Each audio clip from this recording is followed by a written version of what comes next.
Ever wonder why systems keep running?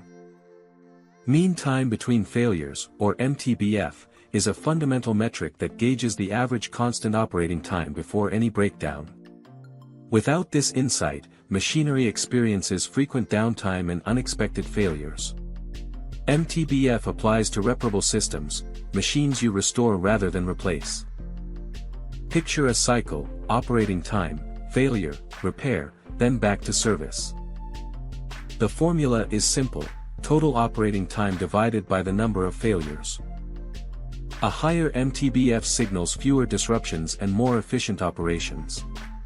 Enhance reliability, minimize downtime, and embrace a future of seamless performance.